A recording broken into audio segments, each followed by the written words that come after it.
मोहतरम महमूद खान अचकज़ई साहब, सरदार अख्तर जान मैंगल साहब, डॉक्टर मालिक साहब, अब्दुल खालिक हजारा साहब, पता नहीं है कि कहां से शुरू करूं, क्या बोलूं, कितना बोलूं। इस मुल्क कहूं या रजवाड़ा कहूं, इनके इतने मसाइल हैं कि हमें हर रोज एक धरना देना होगा।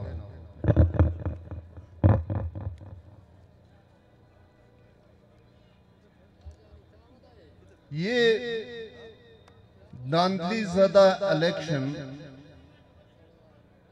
जिससे सिर्फ क्वेटा शहर नहीं पूरा मुल्क मुतासिर है।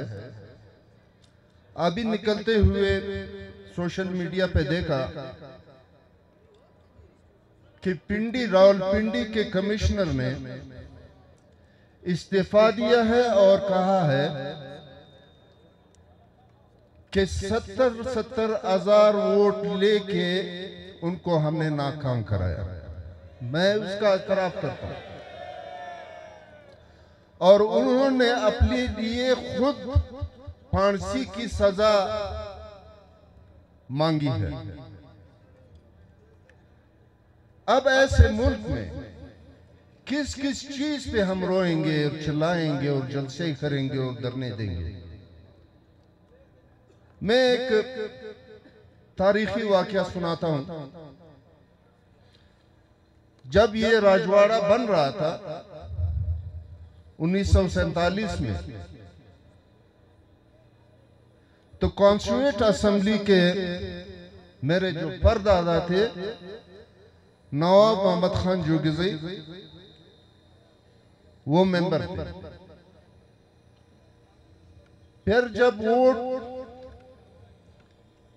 यानी पाकिस्तान बन रहा था, तो नेहरू ने राब्ता किया दादे के साथ कि हम आपको फलाना फलाना फलाना मराहत देते हैं, आप पाकिस्तान के हक में वोट ना दें। खान अफकलात ने अपना नुमाइंदा भेजा नवाब साहब के पास कि ऐसे करते हैं कि हम और आप मिलके एक अलहदा रियासत बनाते हैं या कंदहार के साथ शामिल होते हैं। लेकिन उसका जो दूसरे नंबर पे नवाब मोहम्मद खान जोगिज़ई का दूसरे नंबर पे जो बेटा था मरहूम जहांगीर शाह जोगिज़ई, बड़ा बेटा नवाब तैमूर शाह जोगिज़ई जो मेरा दादा था, उसने कुरान शरीफ ला के वालिद के गोद में डाला कि बाबा पाकिस्तान बन रहा है, आपने नेहरू की और फलाने की बात नहीं माननी है। ऐसा ना हो कि तारीख में लोग हमें गद्दार कहे। उन्होंने फी सबिलिल्लाह वोट दिया कायद मोहतरम को, कायद आजम को पाकिस्तान बनाने के लिए। तो खान शहीद ने उस वक्त जहांगीर शाह को जोगिज़ई को कहा था कि आपने इतनी तारीखी गलती की है कि पहली जूती तेरे सर पे पड़ेगी। और वही हुआ। जैसे हुई पाकिस्तान बना, उनको ओएसटी बना दिया, नौकरी से बर्खास्त किया।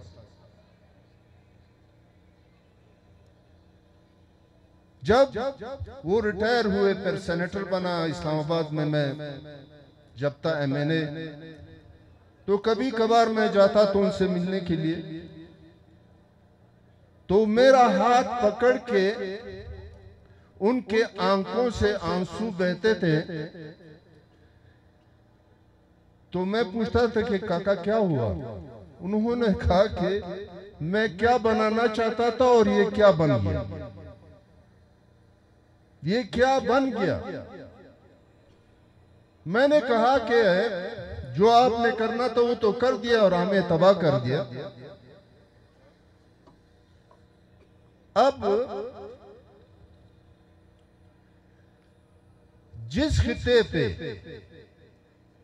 मेरा मौजू इलेक्शन से थोड़ा, क्योंकि ये इलेक्शन करते क्यों हैं और इलेक्शन में सिलेक्शन क्यों करते हैं? क्योंकि इस सूबे से इनको अंधे, गूंगे और बहरे लोग चाहिए। अंधे, गूंगे, बहरे इनकी जरूरत है, क्योंकि उन अंधे और गूंगे और बहरों के असेंबली में उनकी नजरें हमारे इस सूबे के वसाइल पे। आपको मालूम होना चाहिए कि इस सेनेट से, इस असेंबली से, बलूचिस्तान असेंबली से एक सेनेटर 70 करोड़ रुपए खर्च करके सेनेटर बना। अभी भी वो सेनेट का हिस्सा है और उन्होंने आलिया कुछ दिनों में एक बिल बनाया स्टैंडिंग कमेटी से और वो सेनेट में पेश करेंगे कि इस सूबे में, बल्कि इस मुल्क में अगर वसाइल है तो या पश्तूनों के पास है या बलूचों के पास। इस वसाइल पे उनकी नजर है, इस वसाइल को वो लूटना चाहते हैं उन गूंगों और बहरों की मौजूदगी में, उनके दस्तखतों से। अब उन्होंने इस बिल को सेनेट में पास करवाना है। जितने भी वसाइल इस सूबे से निकलेगा, इस मुल्क से निकलेगा, वजीरिस्तान और सवात और फिर गवादर तक, उनके रेट गवर्नमेंट फिक्स करेगा। कोयला निकलेगा, मार्बल निकलेगा, जो भी निकलेगा, उनका रेट गवर्नमेंट साइड पे फिक्स करेगा। अगर इस वक्त 1 लाख रुपए टन जा रहा है क्रोमाइट का मुस्लिम बाग से, तो फिर वो क्या करेगा कि 50,000 रुपए या 40,000 रुपए पे, यानी उसमें वो सिर्फ हमें मजदूर का हिस्सा देगा, मालिक का नहीं।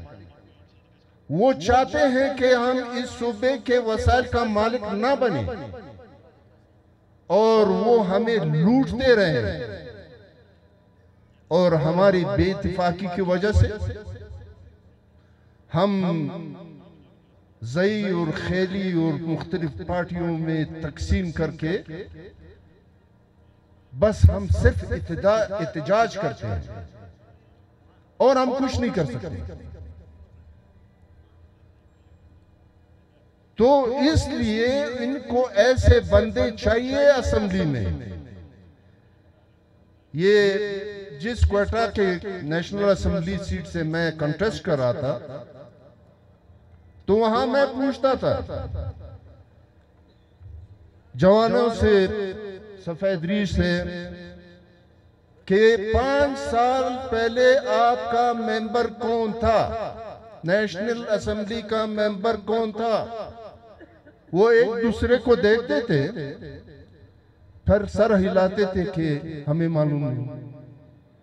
इनको ऐसे नामालूम बंदे चाहिए। इनको सरदार अख्तर जान जैसे, महमूद खान अचकरी जैसे, डॉक्टर मालिक जैसे बंदे असेंबली में नहीं चाहिए।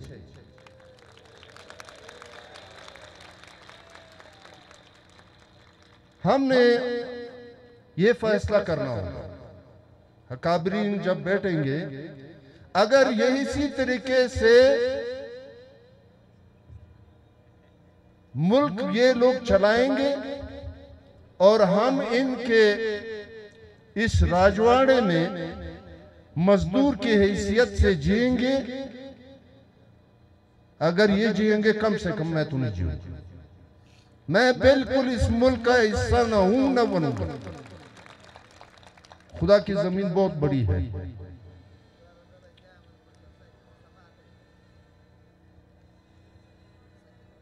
इतनी ज्यादा बातें हैं कि एक पेमेंट ज्यादा कौम में हमारे सामने बैठा हुआ है। पेमेंट के पैसे लाके, खरबों डॉलर लाके पंजाब का सिस्टम बनाया, उनके मोटरवेज बनाए। हमारे पूरे सूबा के जो कि आधा मुल्क बनता है रकबे के लिहाज से, 1 फुट मोटरवे नहीं है। लेकिन उस कर्ज में हम शामिल हैं।